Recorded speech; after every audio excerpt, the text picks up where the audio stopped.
This is for the lady who pays for our winter, our secret angel. Who is this lady? The envelope has come every winter for 4 years. No name, just keep the light on. I've spent 4 years wondering who I owe. How could you possibly know that?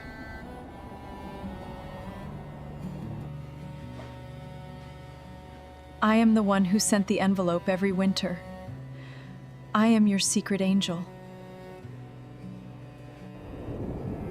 That's a lot to walk in out of a storm and say. People with your money put their name on towers, not nameless envelopes. Forgive me, but I want to know why a woman who names towers after herself would keep one secret this small. The snow had already buried the parking lot when the richest woman in the state walked into a roadside diner and asked a tired short-order cook if she could sit at his table. She did not know who he was. She only knew the storm had swallowed the highway, that her town car sat useless in a drift, and that this small, warm room smelled like coffee and burnt sugar, and something she had not felt in 20 years. There was one empty chair. It was across from a broad-shouldered man in a stained apron, and a little girl coloring on a napkin. "Can I sit with you?" Caroline asked. The man looked up. He did not know her either. He only nodded and moved his daughter's crayons to make room. Neither of them knew that they had been saving each other's lives for years. To understand that night, you have to understand the two people the storm pushed into the same small room. Ethan Cole was 38 years old, and he had cooked at the Blue Pines Diner off Route 9 for the better part of a decade. He was not a remarkable man to look at. Big through the shoulders, quiet in the way of men who have learned that talking rarely fixes anything. His hands were scarred from years at the grill, and his hair had begun to gray early, the way grief tends to hurry a man along. He was raising his daughter, Sophie, alone. She was 7.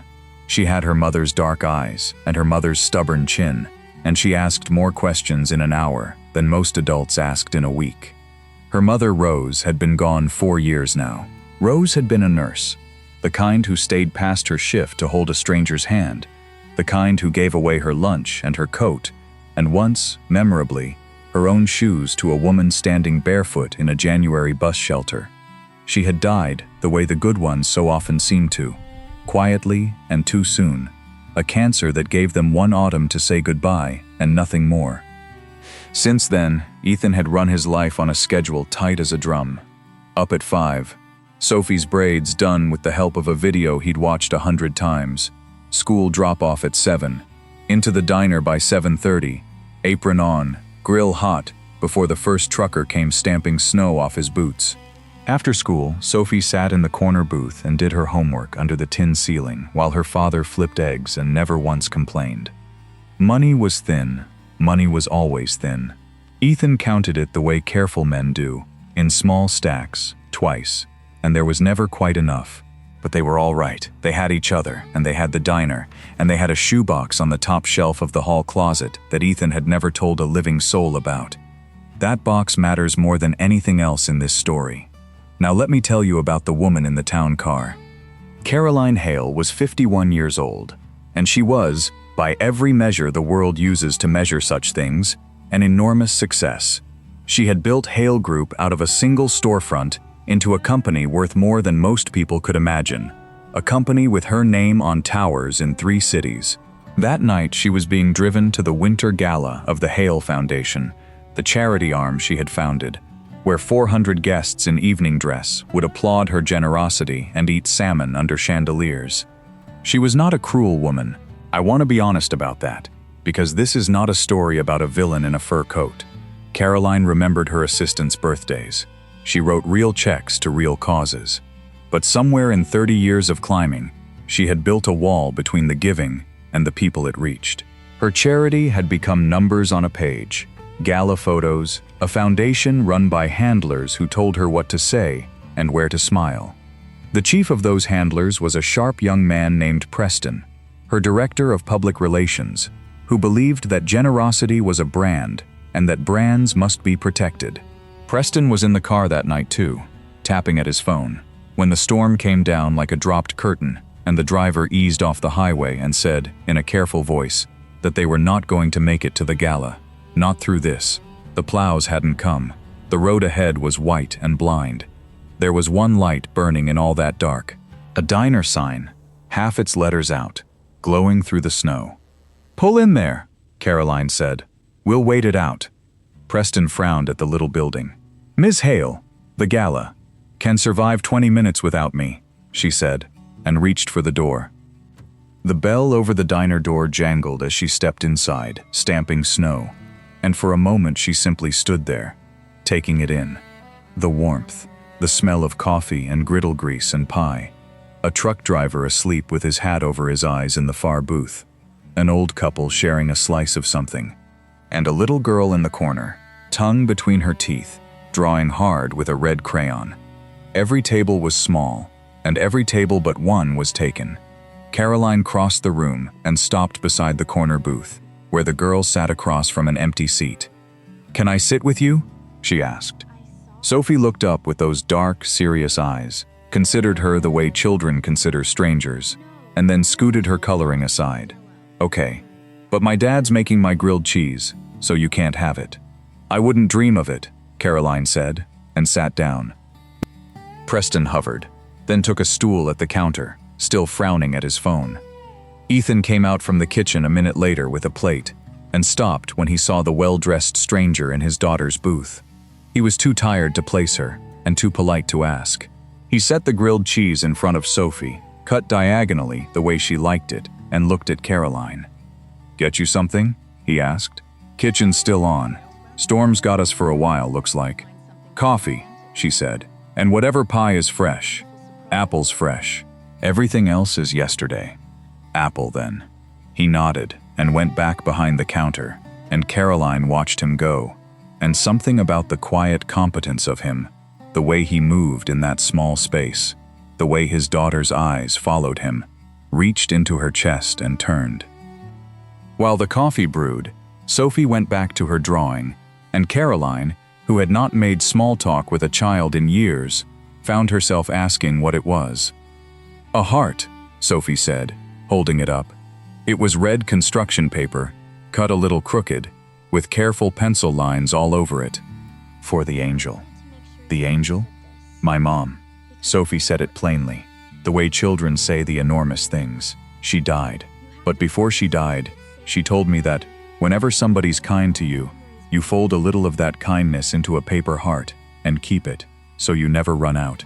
So I make hearts." She turned it over. On the back, in a child's careful print, were words. "This one's for the lady who pays for our winter."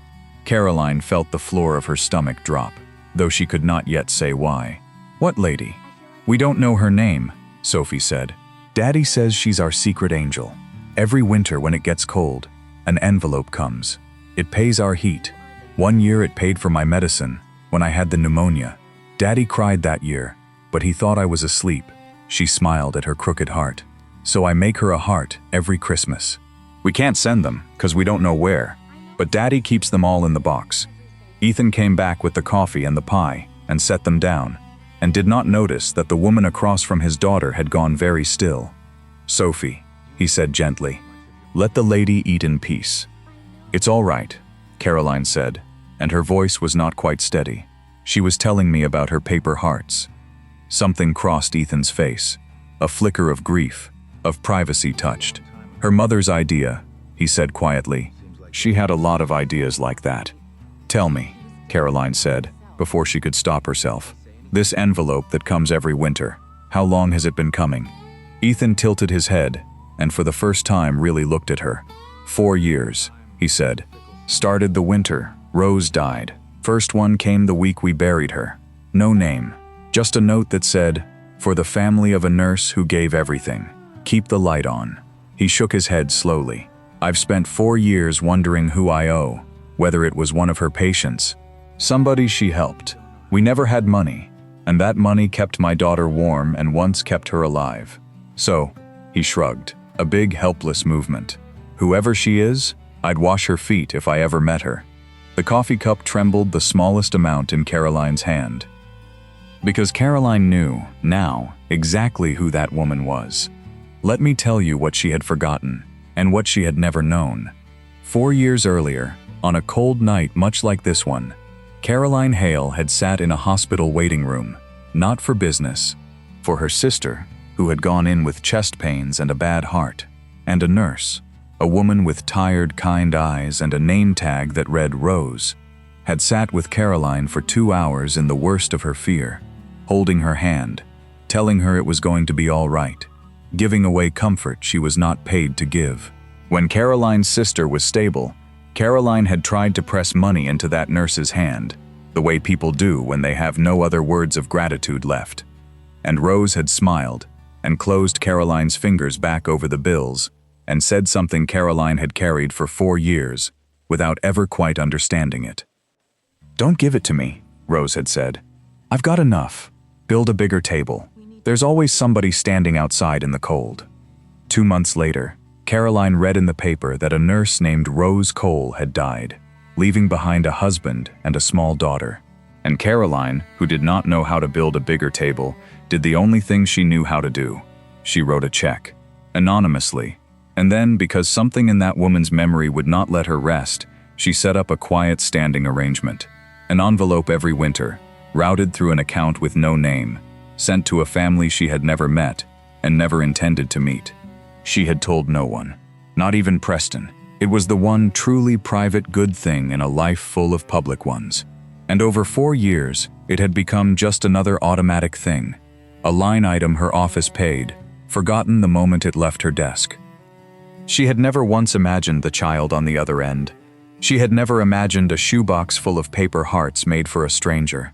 She had never imagined that the man frying eggs in a diner off Route 9 was the husband of the only person who had ever told her the truth about her own life. Caroline set down her fork. The pie sat untouched. "Mr. Cole," she said, "would you sit down a moment?" He hesitated. The diner was quiet, the storm pressing white against the glass. He slid into the booth beside his daughter. And before Caroline could speak, the bell over the door jangled again, and Preston, who had finally gotten a bar of signal on his phone, stood up from the counter with the look of a man who has just recognized a problem. "Ms. Hale," he said, too loud, "the Foundation's board is asking where you are. And, forgive me." His eyes flicked to Ethan, to the apron, to the crooked paper heart on the table, and something calculating moved behind them. "We should be careful about, situations. The press is at the gala. It wouldn't do to have photographs of you in." He gestured vaguely at the diner, at the sleeping trucker, at the whole warm room, an unmanaged setting. The word hung there, unmanaged. Ethan looked from the young man to the woman, and understanding began to move across his tired face. He didn't know her name yet, but he knew now that she was someone. Someone with a gala, someone with a handler who thought a diner was a situation. "Ms. Hale?" he repeated slowly. Caroline did not look at Preston. She kept her eyes on Ethan, and then on Sophie, and then on the crooked red heart that said, on its back, "For the lady who pays for our winter." "Preston," she said quietly, "go start the car. I'll be out when I'm out." "Ms. Hale, the optics." "Go," she said, in a voice he had never heard her use, and he went. Then Caroline Hale, who had built towers, did something she had not done in 30 years. She reached across the table, and with a hand that was not steady at all, she picked up the paper heart. "Sophie," she said, "did you say your mother's name was Rose?" Sophie nodded. "Did she work at St. Agnes? On the cardiac floor?" Ethan went very still. "How?" he said. "Do you know that?" Caroline told them. She told them about the waiting room and her sister's bad heart. She told them about the tired, kind nurse who sat with her for 2 hours and gave away comfort she was not paid to give. She told them about the money Rose refused, and the words Rose had said instead, the words about the bigger table, and the people standing outside in the cold. And then, with her voice breaking on every third word, she told them who sent the envelope every winter. "It was me," she said. "I'm your secret angel." For a long moment, Ethan did not move, and then, instead of breaking, he sat back, and his jaw set, and something guarded came into his eyes, Because a man who has counted every dollar twice does not simply hand his trust to a stranger in a fine coat. "That's a lot to walk in, out of a storm and say," he said quietly. "You know my wife's name. You know where she worked. You could have read that in the paper, same as anybody." He shook his head slowly. "People with money like yours don't send envelopes with no name on them for 4 years. They put their name on things. Buildings. Galas. So forgive me if I want to know why a woman who names towers after herself would keep one secret this small." Caroline flinched, because it was fair and because it was true. "Because your wife wouldn't take my money," she said. "I tried to give it to her that night, and she closed my hand around it, and she told me to build a bigger table instead. And I didn't know how. I've never known how. Naming a tower is easy, Mr. Cole. Sitting across from the people you're supposed to be helping is the hardest thing I've ever done. It was the one thing I ever did that I couldn't take a photograph of, so I hid it, even from myself." She set the heart down between them. "I didn't send that money so anyone would thank me. I sent it because your wife looked at me like she could see straight through everything I'd built, and I've spent 4 years trying to become the woman she seemed to think I already was."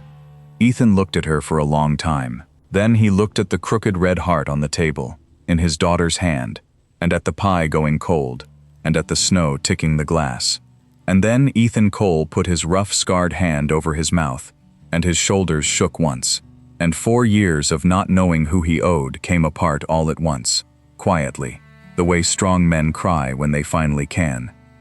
"You kept my daughter warm," he said when he could speak. "You kept her alive. The pneumonia winter, that was you. It was not a question. That was your wife," Caroline said. "I just paid the bill she left me." For a while, none of them spoke. Ethan wiped his face with the back of his hand, and Sophie leaned into his side, and the diner settled slowly back into its own quiet warmth around them, the coffee pot ticking, the snow whispering at the glass. Outside, somewhere down the highway, a plow began at last to grind through the drifts, and Caroline understood that a door had opened in her life that she had no intention of closing. She did not go to the gala. She sat in that diner for 3 hours while the plows worked the highway, and she asked Ethan to bring down the box. He drove home through the drifts. The diner was near enough, and Sophie bundled in the truck between them, and he brought back the shoebox from the top of the hall closet. Inside were 4 years of paper hearts, 31 of them, one for every kindness the family could count, each one crooked, each one labeled in a child's growing hand. And underneath the hearts, folded and kept, were the 4 envelopes, and the first note, the one that said, "Keep the light on." Caroline held that box in her lap in the corner booth of a diner off Route 9, and she understood, at last, the thing Rose had been trying to teach her. Not a number sent into the dark, a chair, a face across from yours. In the morning she called her board and told them the winter gala would be the last of its kind. The Hale Foundation, she said, was going to do something different. It was going to open its books.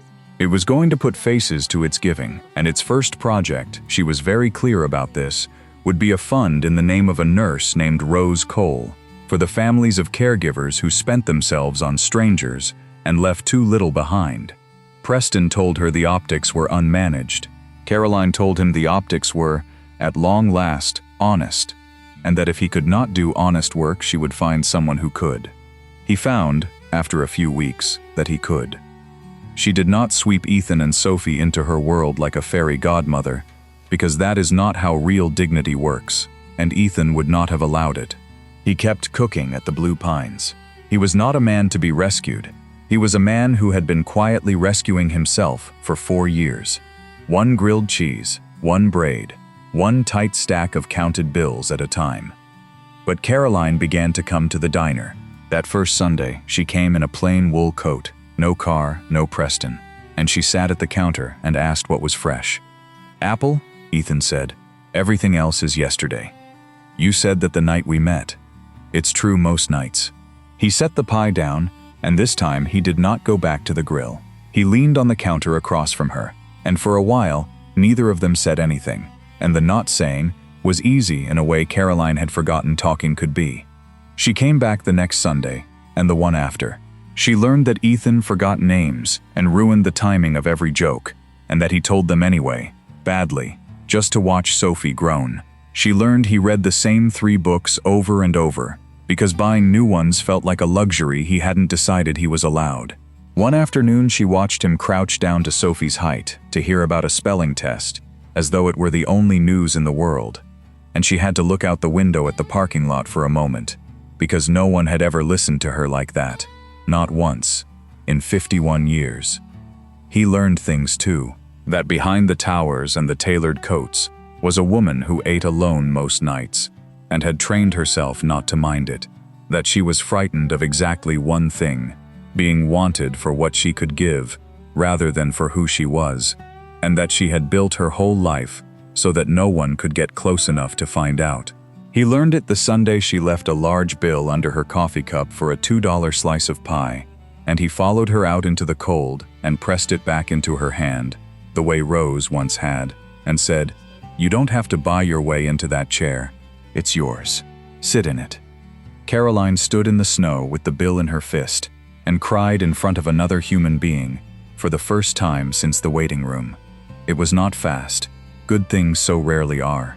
It was Sunday coffee and Sophie's school plays, and a man learning to trust that the warmth wouldn't be taken away, and a woman learning that a chair could be given freely and cost her nothing but the courage to sit down.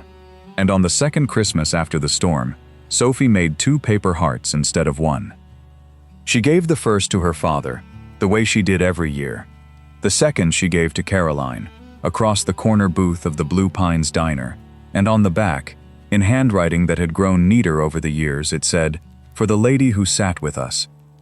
Caroline Hale, who had built towers with her name on them in 3 cities, held that crooked red heart in both hands, as though it were the most valuable thing she owned. Because by then, she understood that it was.